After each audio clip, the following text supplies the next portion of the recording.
복음 6장 12절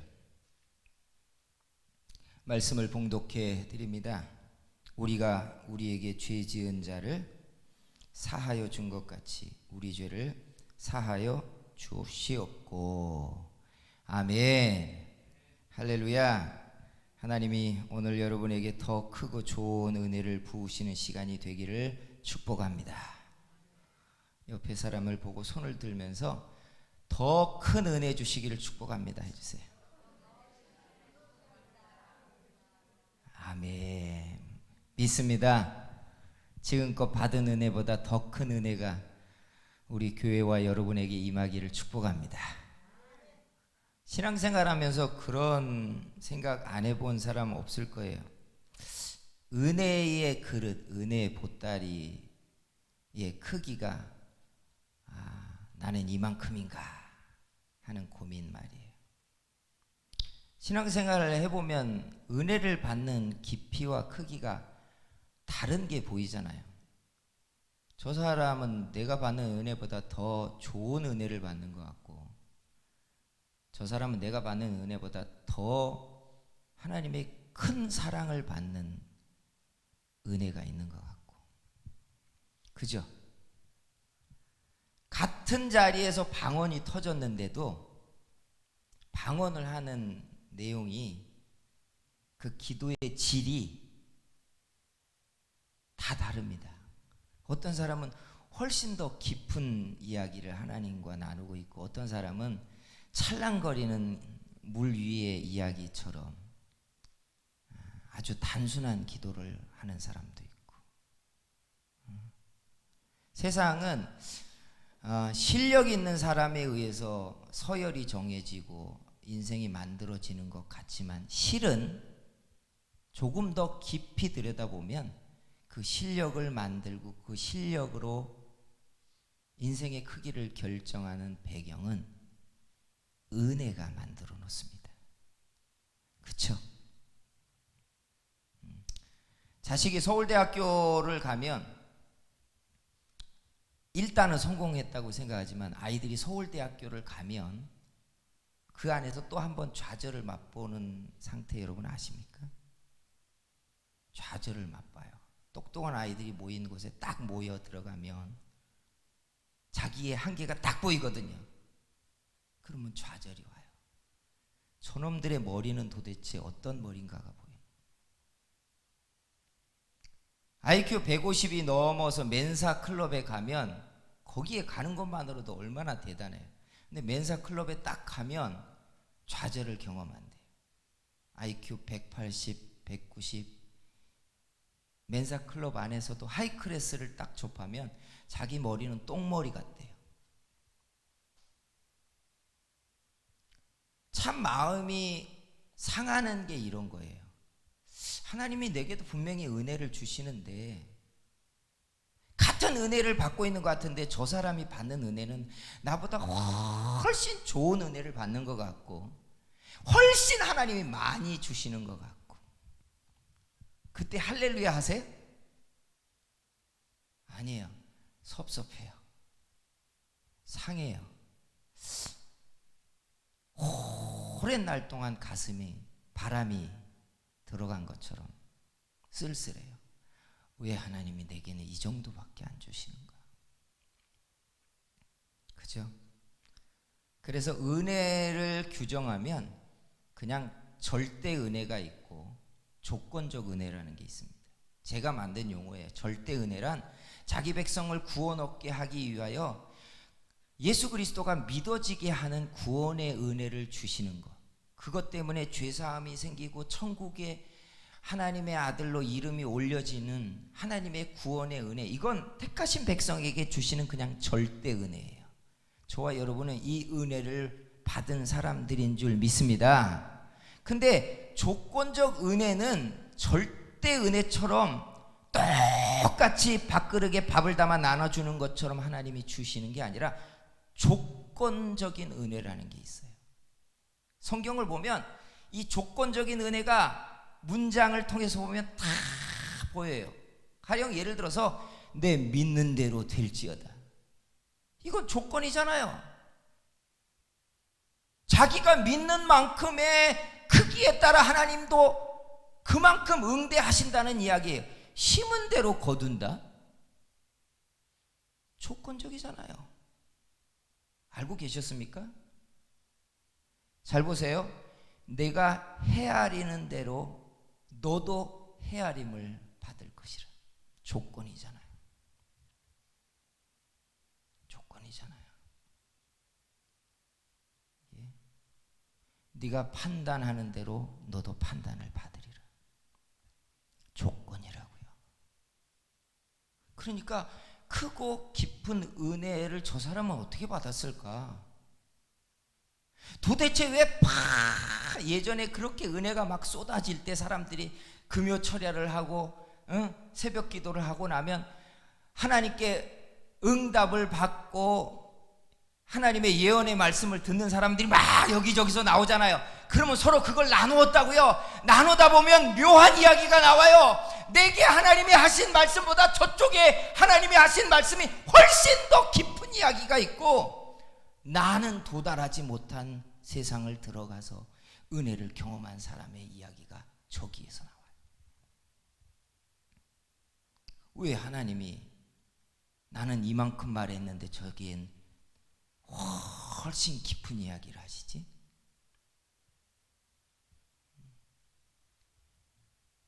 오늘 우리가 읽은 이 본문에 그 은혜의 조건에 대한 중요한 이야기가 하나 나오는데, 말씀을 펼치면 제가 다시 읽어보면 말씀이 이렇게 되어 있어요.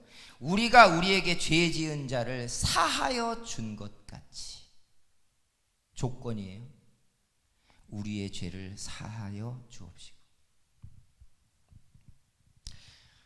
여러분, 우리의 죄를 용서해 주세요. 용서의 은혜가 얼마나 큽니까?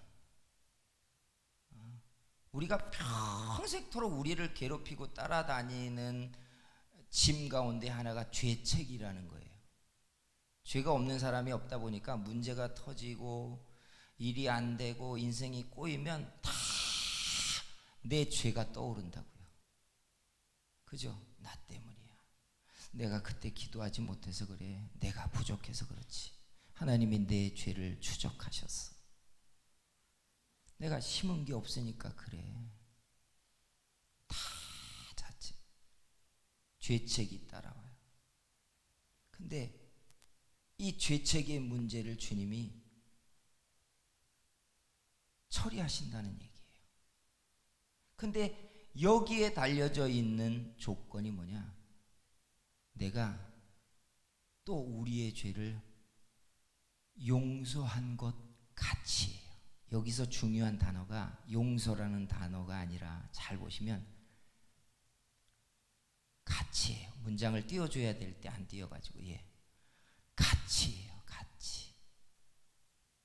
영어로 same이라는 말이잖아요. 정확히 하나님이 나를 얼만큼 죄책에서 벗어나게 하고 용서하느냐?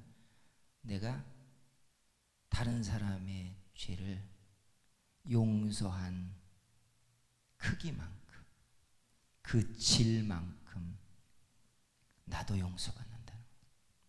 그러니까 이런 문장을 보면 성경에서 필연적 은혜, 자기 백성에게 하나님이 그냥 주시는 절대적 은혜가 있는가 하면 그 다음에 더 질 좋고 더 크고 좋은 은혜는 결국 하나님 앞에 우리가 말씀을 쫓아서 어떻게 하느냐에 따라 하나님이 부으시는 은혜구나. 용서도 똑같은 이야기인 거예요. 용서. 근데 여기에 질문을 던져야 될 문제가 있어요.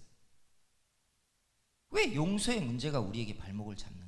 왜 용서의 문제가 우리가 죄책에서부터 벗어나는 그 용서를 예수님은 내가 용서하는 것 같이 똑같이 저울에 내가 하는 행위에 대한 것만큼 나도 그렇게 대우해 주겠다고 저울에 똑같이 그걸 올려놨을까? 이게 중요한 부분이에요. 사람은 사람에 대한 죄를 용서 잘 못하기 때문이에요. 사람이 가장 하기 힘든 게 용서입니다. 1만 달란트의 빚진 자의 비유를 통해 우리가 1만 달란트의 빚을 탕감받은 사람이라고 하면서도 우리 눈앞에 내게 100달란트 아니 100데나리온의 빚진 자를 만나면 분노를 일으키는 존재라고 했어요. 사람이 가장 못하는 게 용서입니다. 왜 용서 못할까요? 저는 과학적으로 이걸 측정하지 못했지만 저를 비롯해서 제 주변의 사람들을 보면 잘하는 것과 못하는 것이 현격하게 있는데 그게 뭐냐? 잘하는 것은 유흥과 즐거움은 잘하고 용서는 잘 못합니다. 사람들이 받은 은혜는 쉽게 잊어버려도요, 자기가 상처당한 분노는 잘 안 잊어버립니다. 참 오래도록 가요. 용서를 못하니까 그 다음 단계 레벨로 내려가서 사람들이 요구하는 게 정의입니다. 용서는 정의보다 훨씬 큰 수준 높은 개념인데 용서를 이야기할 수 있는 단계로 우리가 못 올라가니까 그냥 공정과 정의를 얘기할 수밖에 없는 거예요. 정의롭기라도 하자. 정의롭기라도 하자. 근데 여러분 가만히 들여보다 보세요. 용서를 못하다 보니까 우리에게 어떤 문제가 발생하냐면 결국 조건의 은혜의 깊이와 크기에도 나도 정확히 그 저울 위에 올라가 있는 거예요. 그죠? 나는 더 크고 좋은 은혜를 받고 더 깊은 세계로 들어가고 싶은 내면이 있지만 실은 하나님이 네가 그렇게 하려면 사람을 품고 사람에게 용서하고 사람을 사랑해야 되는 그 크기만큼 너도 하나님께로부터 그런 은혜를 받을 거야 라고 조건을 걸어놨기 때문에 들어가지지 않는 거예요. 그래서 사람을 망가뜨리는 마귀의 역사의 1번이 뭐냐? 상처를 기억나게 하는 행위예요. 그러면 사람은 망가져요. 5.18이 될 때마다 40년이 넘은 5.18 이야기를 하는 거 얼마나 오랜 이야기예요. 제 친구 목사님도 그때 고등학생으로 거기에 있었어요. 가슴이 서늘한 얘기를 해요. 그래서 내가 물어봐요. 그때의 상처를 기억하는. 아이, 난 모르지. 다 잊어버렸지. 은혜 받고 나서. 참 어려운 이야기예요. 어려운 이야기. 저는 한국 사회가 이 부분들을 소화해내지 못하더라도 적어도 예수 믿는 사람들은 이 수준을 넘어가야 된다고 생각해요. 도대체 용서할 수 없어서 누구를 망가뜨리겠다는 거예요. 죽은 자를 끄집어내가지고 능지처참을 다시 시키면 용서가 되나요? 아니, 그건 이제 지나간 시절의 문제가 아니라 우리의 문제인 거예요. 용서하지 못함으로 결국은 망가뜨리고 있는 인생이 누구냐? 난 거예요. 나예요. 용서하지 않기 때문에 계속 웃어요. 우리는 우리의 인생이 망가져요. 내가 받고 싶은 더 큰 은혜가 안 받아지는 거예요. 내가 헤아리는 만큼 내가 헤아림을 받을 것이라고 했는데 내가 사람을 향하여 칼을 품고 있는데 내 속에 무슨 따뜻한 하나님의 은혜의 해가 들어옵니까? 안 들어오죠. 사람을 향한 분노가 품어지고 있는데 어떻게 하나님은 나를 향하여 온화한 사랑을 부으냐고요. 예수 믿는 사람들은 적어도 더 큰 은혜를 봐야 되잖아요. 세상은 원수갑자 하더라도 우리는 은혜에 대한 그릇을 고민해야 되잖아요.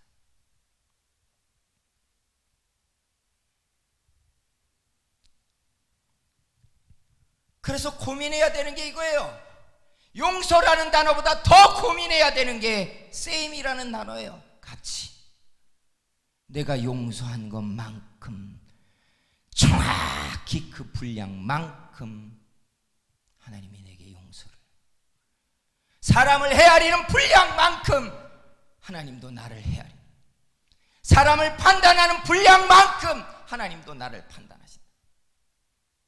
사람을 사랑하는 만큼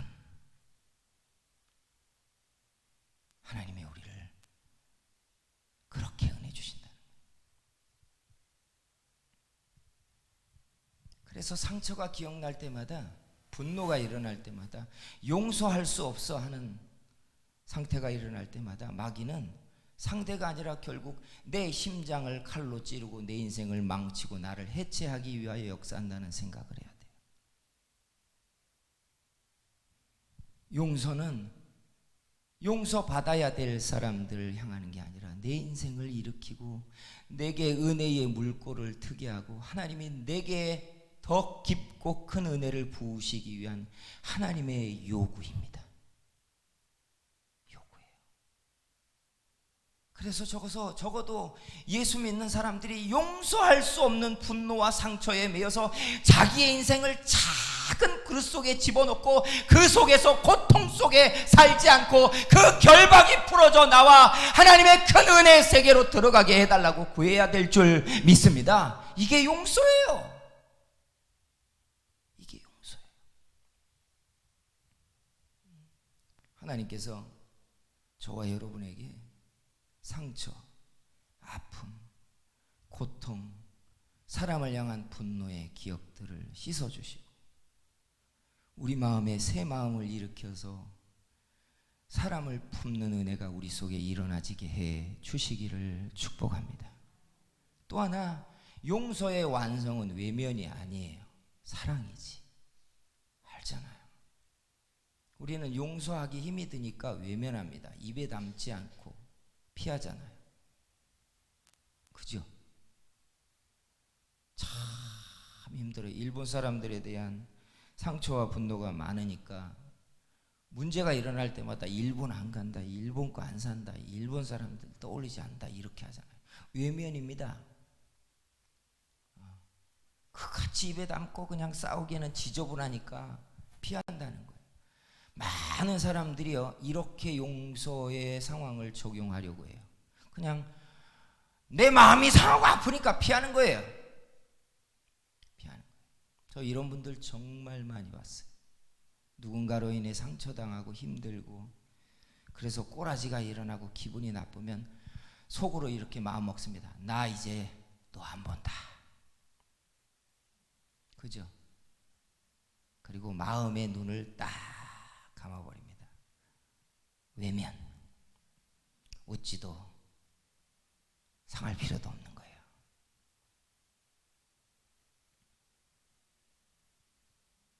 근데 용서의 완성은 외면이 아니에요. 용서의 완성은 사랑이에요. 그래서 사랑의 끝을 예수님이 뭐라고 얘기했어요? 내 원수를 사랑하래요. 원수를 사랑하래. 이게 마귀의 전략을 무너뜨리는 하나님의 말씀인 줄 믿습니다. 마귀는 계속해서 원수를 기억나게 하고 원수를 만들어 줌으로 인해서 우리의 인생을 결박하는 거예요. 한국 사람들 의식하고 중국하고 절대로 가까워지기 힘든 깊은 그 정서적이고 문화적 골이 하나 있는 게 뭐냐면 중국 문화의 깊은 의식 속에는 원수 갚는 문화가 있어요. 원수 갚는 거.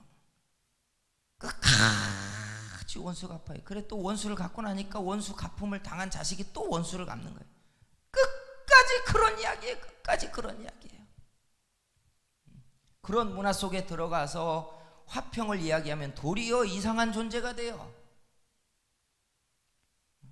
근데 보세요. 마귀의 전략과 마귀의 계계를 무너뜨리는 하나님의 강력이 도대체 뭡니까? 예수의 이름으로 명하노니 원수 마귀야 떠나가라 하면 원수가 싹 사라지고 검정개 흰색이 됩니까? 아니에요.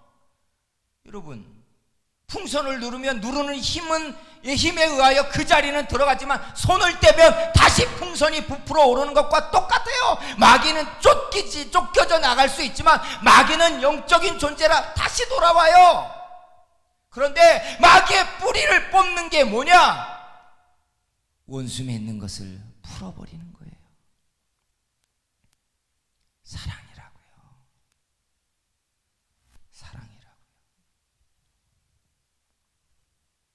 그래서 용서의 완성을 하려면 우리 속에 일으켜야 되는 하나님의 은혜가 뭐냐면 사랑이라고요. 하나님, 사람을 사랑할 수 있게 해주세요. 사람을 사랑할 수 있게 해주세요. 사람의 연약함을 긍휼히 여기게 해주세요. 사람의 못남을 품을 수 있는 마음의 힘을 부어 주시옵소서 해야 돼요. 이거 못하니까 사랑할 만한 사람을 찾는 것이고, 사랑할 이유를 찾는 것이고, 사랑할 이유에 합당하지 아니하면 우리는 외면하는 거라고요.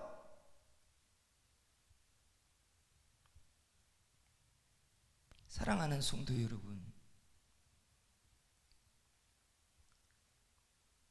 하나님의 교회와 예수 믿는 사람들 속에 용서의 영향력과 힘이 강력하게 일어나게 되기를 주의 이름으로 축복합니다. 나는 오늘날 세상이 정의를 외치면서 용서하고 사랑이 식어져가는 이 상황을 깊이 고민해요. 정의를 외치는데 왜 분노하고 있지? 정의를 외치는데 왜 용서하지 못하고 사람들은 분노하지?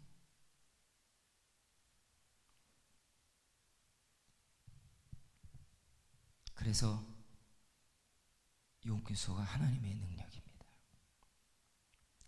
우리의 심령 위에 사람을 품고 용서하는, 그리고 사랑이 일어나는 이런 은혜가 가득 차고 일어나게 만들어 주시기를 축복합니다. 마지막은 우리가 사람을 용서하는 헤아림 만큼 하나님이 우리를 죄의 책에서부터 벗어나게 만들 줄 믿습니다.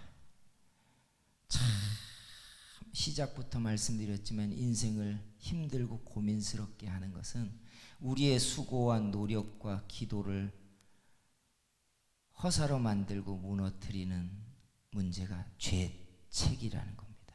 죄책. 죄책이 없으려면 어떻게 해야 돼요? 태어나면서부터 죄 짓지 말아야 돼요. 그럼 죄책이 없어요. 그죠?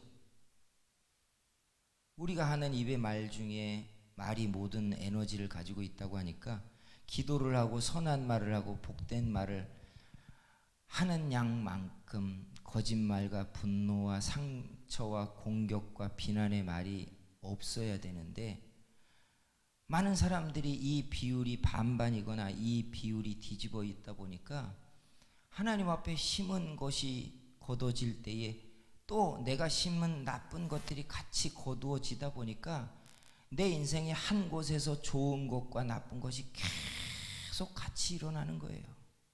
선한 열매가 일어나는가 하면 내가 심은 거짓과 분노와 상처와 비난의 열매도 이쪽에서 일어나가지고 한쪽은 내 인생을 가라앉히고 있고 한쪽은 하나님의 은혜 때문에 일어나고 있는, 이렇게 인생을 산다고. 이게 죄책이에요, 결국은. 근데 죄책을 어떻게 벗어나게 해요? 죄 안 짓고 평생 살 수 있습니까? 없어요. 그러니까 죄책에서 결국은 못 벗어나요. 이게 뭐예요? 이걸 해결하는 건 완전한 용서예요. 완전한 용서.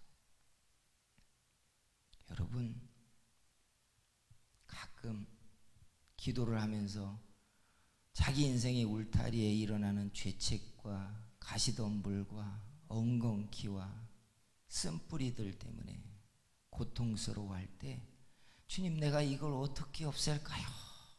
고민하고 씨름하는 분들이 있겠지만, 여러분, 완전한 죄책에서의 자유는 완전한 용서입니다. 우리가 완전하게 사람을 용서하면, 사람을 향한 분노를 사라지게 하면, 미움이 없어지게 하면, 주님이 우리를 깨끗하게 씻으셔서 우리의 인생에 가시덤불과 엉겅퀴와 가시덤불 속에 죄책에 둘러싸여 있는 것에서 인생을 건지는 그 용서를 경험하게 만들어 주실 줄 믿습니다. 기도하겠습니다.